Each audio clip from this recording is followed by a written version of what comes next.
ஆருத்ரா அவங்க சொந்தக்காரங்க எல்லாம் போனதுக்கு அப்புறம் அவளோட பார்வை ஊர் மக்கள் மேல தான் திரும்பும்னு சொல்லி எல்லாரும் பயந்தாங்க.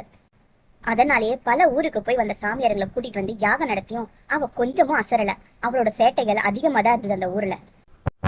என்ன இந்த ஆளு இன்னும் காணும்? எவ்வளவு நேரம் தான் காத்து இருக்கிறது இவனுக்காக?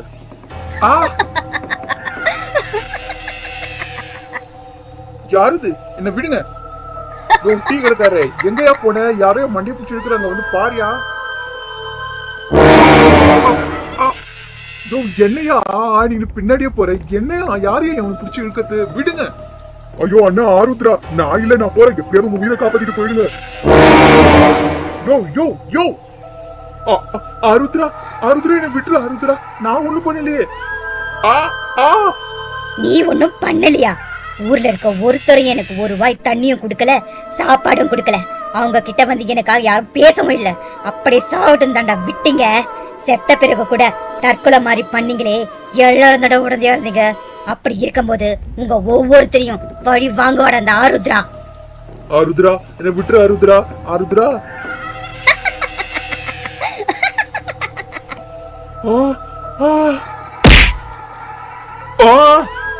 ஐயோ தாயே, என்ன விட்டுடு.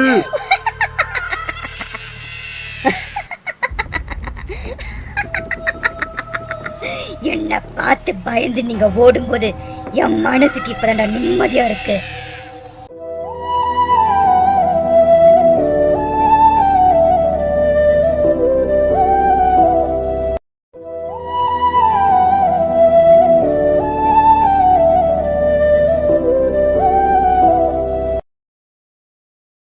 அந்த சம்பவத்துக்கு அப்புறமா ஊர்ல இருக்க ஜனங்க எல்லாம் சிவாலயமா போய் யாராவது சித்தர்கள் கிடைக்க மாட்டாங்க தேடிட்டு இருந்தாங்க. அப்படி தேடும்போது ஒரு சித்தரை பார்த்தாங்க. அந்த சித்தரை பார்க்கறதுக்காக ஊர் ஜனங்க மொத்த பேரும் புறப்பட்டு அவரை பார்க்கறதுக்காக ஒரு நாள் போனாங்க. அவரு கோரக்கரோட வழியில வந்த சித்தர் அவர்.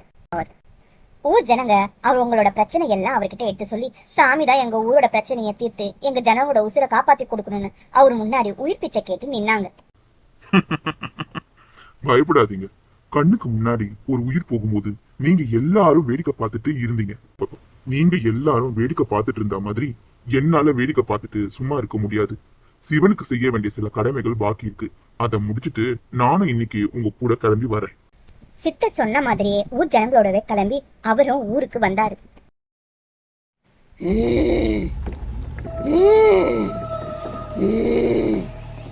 சித்தர் ஊருக்குள்ள காலை எடுத்து வச்சதும் அவ வந்துட்டான். திடீர்னு பயங்கரமான இடி சத்தம். இடியே கீழே விழுந்த மாதிரி இருந்தது. மின்னலும் மேகங்கள் கருத்து அப்படியே இருள் சூழ்ந்து போச்சு அந்த இடம் அவ வந்த உடனே. அந்த ஆத்மா இப்ப இந்த இடத்தை சுத்திதான், அதான் இப்படி எல்லாம் நடக்குது. ஒரு பெரிய பிரளயமே வரப்போற மாதிரி இருந்த இடத்துல அந்த சாமியார் வந்த கொஞ்ச நேரத்திலேயே எல்லாம் மறைஞ்சி சுபிஷம் வந்த மாதிரி ஆயிடுச்சு. நவ தீர்த்தங்களை வச்சு மிருத்யுஞ்சர ஹோமத்தை நடத்திடலாம். பூஜைக்கான ஏற்பாடுகள் எல்லாம் உங்க ஆளுங்க கிட்ட செய்ய சொல்லிடுங்க. ஹோமம் நடக்க விடாம பண்றதுக்காக அந்த ஆன்மா என்ன வேணாலும் பண்ணலாம். அதனால சூரியன் உதயமாகிற வரைக்கும் யாரும் வீட்டை விட்டு வெளில வர வேண்டாம். 2 உசிரா செத்து போனால அந்த ஆத்மாவோட பலம் பல மடங்கு அதிகமா இருக்கு. அதனாலதான் நீங்க இது வரைக்கும் கூட்டிட்டு வந்த யாராலையுமே அந்த ஆத்மாவை எதுவும் பண்ண முடியல. ராத்திரி பூஜை தொடங்கறதுக்கு முன்னாடி மனிதத்தை கேட்கும். அப்ப நீங்களும் என் கூட சேர்ந்து ஓம் நமச்சிவாய அப்படின்ற சிவநாமத்தை சொல்ல தொடங்குங்க. என் சக்திக்கு என்னால என்ன பண்ண முடியும் அதை நான் பண்றேன். அதுக்கு மேல எல்லாம் அந்த சிவன் விட்ட வழி அப்படின்னு சொல்லி பொழுது சாயத்துக்குள்ள எல்லாரையும் வீட்டுக்கு அனுப்பி வச்சுட்டாரு அந்த சாமியாரு.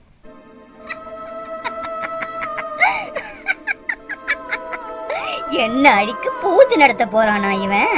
வந்தவங்க செஞ்ச பூஜைக்கு அடங்காதவ இவன் என்ன அழிச்சிருவானா? இவனைய ஓட விருந்த ஊரை விட்ட. எல்லாரும் நேரத்தோட வீட்டுக்குள்ள போய் அவங்க கதவை சாத்திட்டு சிவநாமத்தை சொல்ல ஆரம்பிங்க. நீங்க சொல்ற மாதிரி செய்யறவங்க எப்படியாவது அவளை மட்டும் அடிக்கிடுங்க. ஆமா சாமி, நேத்து ஒரு எத்து விட்டா பாருங்க, நான் இன்னைக்கு உயிரோட நிக்கிறதே ஏதோ செஞ்ச புண்ணியம். ஒரு கர்ப்பிணி பெண்ணுக்கு ஒரு வாய் தண்ணி கூட கொடுக்காம அவ உயிரிழக்க எல்லாரும் காரணமா இருந்திருக்கீங்க. அப்படி இருக்கும்போது உங்களுக்கு எல்லாம் ஏது புண்ணியம்? அந்த ஆத்மா பக்கம் நியாயம் இருந்தாலும் இறந்த ஒரு ஆத்மா அதோட வழியை பார்த்துட்டு போறதுதான் நல்லது. அதை விட்டுட்டு ஊர்ல இருக்கிற மக்களை பழி வாங்குறேன்னு அவ பண்றது தவறு. அதுக்காக அந்த ஆத்மாவுக்கு சாந்தி கொடுக்கணுன்றதுக்காக அவளுக்காக தான் நான் இந்த ஊருக்கு வந்திருக்கேன். நீங்க பண்ணதெல்லாம் பெரிய தவறு தான். ஆனா அதே தவறையே நானும் செய்ய முடியாது பாருங்க. தப்புதான் சாமி, தெரியாம அந்த மாதிரி ஏதோ புத்தி கெட்டு பண்ணிட்டோம். அதனாலதான் இப்ப இவ்வளவு அனுபவிக்கிறோம். எங்களை நீங்க தான் காப்பாத்தணும். ஆமா சாமி, செஞ்சது தப்புன்னு ஆருத்ரா கிட்ட மன்னிப்பு கேட்டாலும் அவ மன்னிக்கவே மாட்டேங்கிறா. அதான் மனுஷங்களுக்கு மன்னிக்கிற குணம் இல்லாதப்ப அது ஒரு ஆத்மா, அவளுக்கு எப்படி மன்னிக்கணும்னு தோணும். தப்புதான் சாமி, எப்படியாவது எங்களை காப்பாத்திருங்க அவகிட்ட இருந்து. சரி, என் கடமையை நான் செய்யறேன், நீங்கள கிளம்புங்க. ஓம் நம சிவாய. அந்த சித்தரும் ஹோமகுண்டத்தை வச்சு யாகத்தை நடத்த ஆரம்பிச்சாரு. ஓம் நம ஓம் விநாய.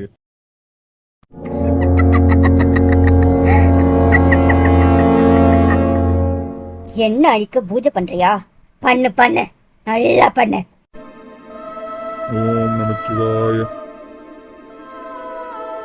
ஆருத்ரா, உனக்கு நடந்தது கொடுமைதான், நான் இல்லைன்னு சொல்லல. அதுக்காக இந்த ஊர் மக்களை பழி வாங்கிட்டு இருக்கிறது ரொம்ப தப்பு. நீயா வந்து இந்த ஹோமகுண்டத்துல இறங்கிடு. அதான் தப்புன்னு நீங்களே ஒத்துக்கிட்டீங்களே சாமி, அப்புறம் எதுக்கு எனக்கு எதிரா பூஜை பண்ணிக்கிட்டு இருக்கீங்க? கிளம்புங்க இங்க இருந்து. இல்ல ஆருத்ரா, நீ பண்றது ரொம்ப தப்பு. வந்து இந்த ஹோமகுண்டத்துல இறங்கு. முடியாது, இந்த ஊர்ல ஒருத்தரும் இருக்க கூடாது. இந்த ஊரே சுடுகாடு ஆனதுக்கு அப்புறம் தான் இந்த ஆருத்ரா சாந்தி அடைவா. அது வரைக்கும் இவங்க ஒருத்தரை நான் விட மாட்டேன். தப்பு ஆருத்ரா, ஒரு ஆத்மாவா இருந்தா அது சாந்தி அடைஞ்சு போகணும். இப்படி சாந்தி அடையாம சுத்திட்டு இருக்க கூடாது, அதுவும் பழி வாங்குற எண்ணத்தோட. நீ அடங்க மாட்டியா உன்ன? ஓம் நமச்சிவாய. ஓம் நமச்சிவாய. போயிங்க இருந்து.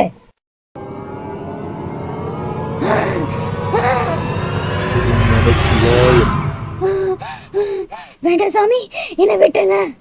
ஓம் ஐம் வீம் ஓம். ஆருத்ராவோட புடவை ஒண்ணு எடுத்து அந்த ஹோமகுண்டத்துல சாமியாரு போட்டாரு. போட்டு மந்திர ஓதன உடனே அந்த புடவை முழுசா எரிஞ்சி சாம்பல் ஆயிடுச்சு. அவ புடவைய போட்ட உடனே ஆருத்ரா அந்த ஹோமகுண்டத்துல தெரிஞ்சா. வேண்டாம் சாமி, வேண்டாம், என்ன அழிச்சிடாதீங்க, என்ன அழிச்சிடாதீங்க. உங்களை கையெடுத்து கும்பிட்டு கேட்டுக்கிற சாமி, என்ன அழிச்சிடாதீங்க. என்ன இந்த ஊர்ல இருக்கிறவங்களும் என் சொந்தக்காரங்களும் வாழ விடல. என் புருஷன் செஞ்ச தப்புக்காக தண்டனையை எனக்கு கொடுத்தாங்க. என் வயித்துல ஒன்னும் அறியாத சிசுக்கு கொடுத்தாங்க. ஒரே ஒரு வாய் தண்ணி கேட்டு அவ்வளவு கெஞ்சின. யாரும் என் மேல இறக்கம் காட்டல. இது தப்பு இல்லையா சாமி? இதுக்காக நான் பழி வாங்க கூடாதா? நான் பழி வாங்கறது தப்பா? அப்போ அவங்க செஞ்ச தவறுக்கு தண்டனை கிடையாதா சாமி? சொல்லுங்க. இல்ல ஆருத்ரா, உன் எண்ணம் தப்பு. அவங்க செஞ்சது தப்புதான், அதுக்கு தண்டனை கடவுள் கொடுப்பாரு. நீ இல்ல, நீ அழியதுதான் நல்லது. நான் அழிய மாட்டேன். என்ன அவ்வளவு சீக்கிரம் உங்களால அழிக்கவும் முடியாது. திரும்பவும் நான் வருவேன்.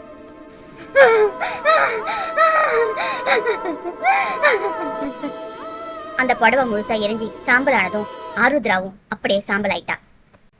எரிஞ்ச புடவையோட சாம்பல் அள்ளி ஊருக்கு வெளியில இருக்க தென்னந்தோப்புக்கு கொண்டுட்டு போயிட்டு புதைச்சிட்டு வந்துட்டாரு. என்ன மன்னிச்சிரு ஆருத்ரா.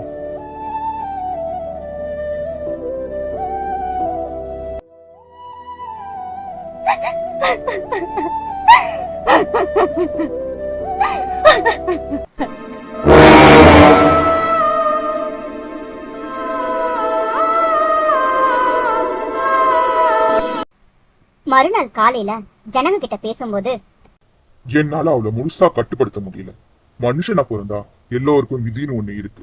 அவளோட விதி முடிகிற வரைக்கும் யாராலையும் அவளை இந்த உலகத்தை விட்டு அனுப்ப முடியாது. சாமி, அப்போ காலத்துக்கு நாங்க இப்படியே பயந்து பயந்து தான் வாழணுமா? இல்ல, நான் அப்படி சொல்லல. கொஞ்ச காலத்துக்கு நீங்க அவகிட்ட இருந்து விலகி இருக்கணும்னு சொல்றேன். சாமி என்ன சொல்றீங்கன்னு எங்களுக்கு புரியலையே. நான் அவளோட ஆன்மாவை இந்த ஊருக்கு வெளியில இருக்க தென்னந்தோப்புல அனுப்பி வச்சிருக்கேன். இனிமேல் அந்த ஆன்மாவில உங்களுக்கு எந்த பிரச்சனையும் இருக்காது. நீங்க தைரியமா இருக்கலாம். ஆனா எந்த காரணத்துக்காகவும் நீங்க யாரும் தோப்பு பக்கம் போக கூடாது. மீறி போனீங்கன்னா உங்க சாவை நீங்களே தேடிக்கிட்ட மாதிரி ஆயிடும். என்ன சாமி சொல்றீங்க? விதி முடிகிற வரைக்கும் அவளோட ஆன்மா அங்கதான் அலைஞ்சிட்டே இருக்கும். அவளோட விதி முடிகிற வரைக்கும் அந்த ஆத்மா எங்கேயுமே போகாது. அதுவும் அவ குழந்தையோட செத்துருக்கா. அந்த பிள்ளையும் அதோட ஆத்மாவும் அவ கூடவே தான் இணைஞ்சு இருக்கும். நீங்க யாரும் தோப்பு பக்கம் போகாத வரைக்கும் எந்த பிரச்சனையும் இல்ல. மீறி தோப்பு பக்கம் போனீங்கன்னா அவளை உங்க தொடர்ந்து வந்துருவா ஊருக்குள்ள. அதுக்கப்புறம் நான் பொறுப்பில்லை. அப்போ அவளை முழுசா அழிக்கவே முடியாதா சாமி? அதான் சொன்னேனேமா, இப்போதைக்கு அவளை அழிக்கத்துன்றது முடியாது. அவளோட விதி முடிகிற வரைக்கும் அவ அங்கேயே தான் இருப்பா. அவளை யாராலையும் அழிக்க முடியாது. அதுக்கு காரணம் அவ ரெட்ட உசுரா செத்துருக்கா. அதுவும் அவ ஒரு புண்ணியவதி. அவ யாருக்கும் எந்த துரோகமும் செஞ்சதில்லை. அப்படிப்பட்ட பொண்ணை பஞ்ச தண்ணி கூட கொடுக்காம நீங்க தான் பட்டினி போட்டு கொண்டு இருக்கீங்க. அதனால அவ உக்ரமா இருக்கா. இவ்வளவு சீக்கிரத்துல அவளை யாராலையும் அழிக்க முடியாது. அவ ஆன்மாவை கட்டுப்படுத்தி நான் தூக்குக்குள்ள அடைச்சு வச்சிருக்கேன், அவ்வளவுதான். அதனால யாரும் அந்த தூக்கு பக்கம் போயிடாதீங்க. அந்த சித்தர் சொன்னதால பயந்துகிட்டு யாரும் அந்த தோப்பு பக்கமே போறதில்லை. இத்தனை நாளா இதெல்லாம் ஏமா என்கிட்ட சொல்லவே இல்ல? நீ வெளியூர்ல போய் படிச்சுட்டு இருந்த பையன் உன்கிட்ட எதுக்குப்பா கண்டதை சொல்லணும்? அதுவும் வேலைக்கு போயிட்டு இருட்டுனதுக்கு அப்புறமா நீ வீட்டுக்கு வரப்புள்ள உன்கிட்ட கண்டதையும் சொல்லி பயம்புறுத்த வேணாம் தான் நான் சொல்லவே இல்லை. இப்போ சித்தர் பேச்ச மீறினதுனால இனிமே என்ன நடக்கும்னு தான் தெரியலப்பா. ஆனா அம்மா, எனக்கு இதெல்லாம் எதுவுமே தெரியாதனாலதான் அந்த தோப்பு பக்கம் வந்தேன். இந்த விஷயம் எல்லாம் முன்னாடியே தெரிஞ்சிருந்தா நான் ஏன் அந்த பக்கம் வந்திருக்க போறேன் சொல்லுங்க. சிவா, இதெல்லாம் உங்ககிட்ட சொல்லியிருந்தாலும் நீ நம்பி இருப்பியா சொல்லு பாப்போம். நாங்க சொல்லியிருந்தா இதெல்லாம் வெறும் கட்டுக்கதை, சும்மா உளராதீங்கன்னு சொல்லியிருப்பேன். நீ நம்பி இருக்க மாட்டப்பா. அதுவும் சரிதான் சித்தி, நானு நம்பவே இல்லை ஃபர்ஸ்ட் கூட. அதுக்கப்புறம் அவளை பார்த்ததுக்கு அப்புறம் தானே நம்ப ஆரம்பிச்சேன். ஒருவேளை நீங்க சொல்லியிருந்தீங்கன்னா நம்பாம கூட தான் இருந்திருப்பேன். எல்லாம் இப்ப ஏன் தப்புதான் சித்தி, என்னாலதான் இப்போ அவ வீட்டு வரைக்கும் வந்திருக்கா. ஆனா நான் ஒண்ணும் பண்ணல சித்தி, நான் அந்த டைம்ல ஊர்ல கூட இல்லையே, ஏன் பின்னாடி ஏன் வரணும்? இருந்தாலும் அவ அவ பேர் சொல்ல கூட பயமா இருக்கு சித்தி. ஆருத்ரா பாவம் இல்ல சித்தி, அவளை அநியாயமா ஒரு வாய் தண்ணி கூட கொடுக்காம இப்படி பட்டினி போட்டு கொண்டது தப்பு தானே சித்தி. அதுக்கு பழி வாங்கணும் அவன் நினைக்கிறதுல ஒண்ணும் தப்பு இல்ல. ஆனா இல்ல சிவா, ஏமா நீங்க கூட வாமா இது குழந்தை. அந்த நேரத்துல உங்க அப்பா என்னை விட்டு பிரிஞ்சு போன நேரம் நான் பெருசா எதையுமே கண்டுக்கவே இல்லப்பா அந்த ஊர்ல நடக்கிறது.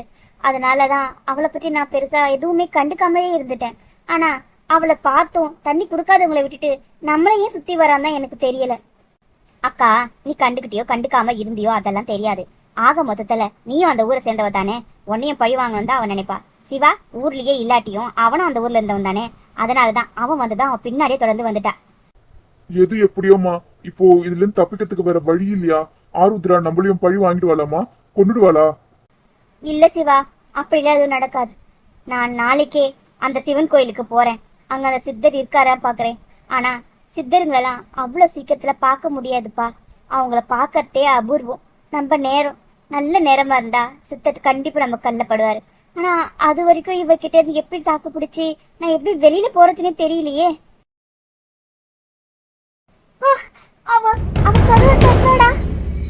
ஆமாக்கா, வா உடனே பூஜை ரூம்ல போய் உட்காந்து நமச்சிவாய நாமத்தை சொல்லுவோம் வா. கதவை திறங்க.